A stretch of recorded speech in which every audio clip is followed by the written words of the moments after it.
Hello friends, പുതിയ വീഡിയോയിലേക്ക് സ്വാഗതം. ഇന്ന് പറയാൻ പോകുന്നത് പോളണ്ടിലെ ചെറിയൊരു പട്ടണമായ റൂമിനിയ വനാന്തരങ്ങളെക്കുറിച്ചാണ്. റൂമിനിയയിലെ വനങ്ങൾക്ക് വളരെ നീണ്ട ചരിത്രമുണ്ട്. നൂറ്റാണ്ടുകൾക്ക് മുമ്പ് ഈ പ്രദേശം മുഴുവൻ വലിയ വനങ്ങളാൽ മൂടപ്പെട്ടിരിക്കുന്നു. കാലക്രമേണ ജനവാസ കേന്ദ്രങ്ങൾക്കും കൃഷിയിടങ്ങൾക്കും വേണ്ടി വനങ്ങളുടെ വിസ്തൃതി കുറഞ്ഞു.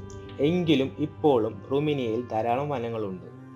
റൂമിനിയയിൽ കണ്ടുവരുന്ന മരങ്ങൾ ഓക്ക് മരങ്ങൾ, പൈൻ മരങ്ങൾ, ബീർച്ച് മരങ്ങൾ എന്നിവയാണ്. ഈ വനങ്ങളിൽ ധാരാളം പൂക്കളും ചെടികളും കാണാം. വേനൽക്കാലത്ത് ചൂടും ഈർപ്പവും കൂടുതലായിരിക്കും. ശൈത്യകാലത്ത് തണുപ്പ് വളരെ കൂടുതലാണ്. ശരാശരി താപനില 7 ഡിഗ്രി സെൽഷ്യസ് ആണ്. ഇവിടെ കണ്ടുവരുന്ന മൃഗങ്ങൾ ചെന്നായ, കാട്ടുപന്നി, മാൻ എന്നിവയൊക്കെയാണ്.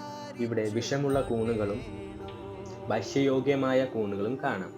ഇവിടെ ആളുകൾ കൂടുതൽ വരുന്നത് കാൽനടയ്ക്കും ട്രക്കിങ്ങിനുമാണ്.